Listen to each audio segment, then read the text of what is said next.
Remember petrol at $1 a litre? Well, it happened in some parts of Australia just in February. Drivers cheered as the international oil slump delivered a better deal at the Bowser.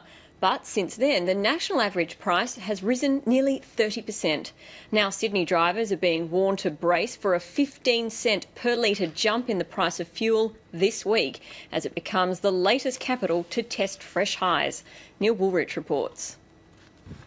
Easy come, easy go.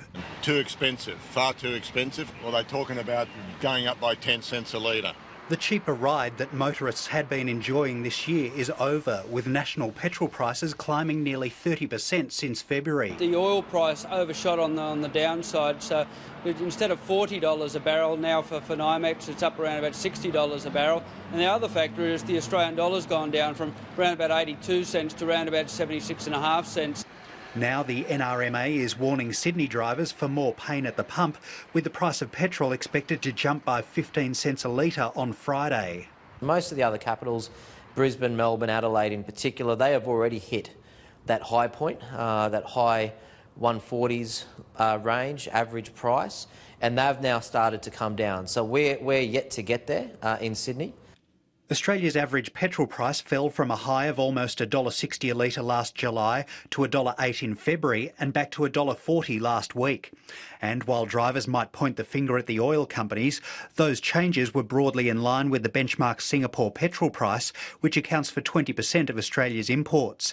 And in the 6 months to February, the wholesale margin narrowed to almost nothing, then expanded again to around 10 cents a litre last week. And we just can't find any evidence that the oil companies are doing the wrong thing by motorists. If anything, in Sydney this week we had the prices pretty much close to the wholesale price, so you couldn't get it much cheaper than that. There's no direct link between the two, but what we've seen is that wholesale prices are dropping at the moment, and that's something we would expect that retailers would pass on to motorists. The average household was saving $60 a month when petrol prices hit their low point in February, as much as a 35 basis point interest rate cut. But since then, most of that benefit has been wiped out. It's an extra cost to business too, at a time when the economy is still far from top gear. Certainly a lot of that benefit has dissipated, but I suppose the good news for motorists is that the price of petrol is cheaper now than what it was 12 months ago, so there is still a gain to be applied. Craig James expects the national average petrol price to go sideways for the next few months.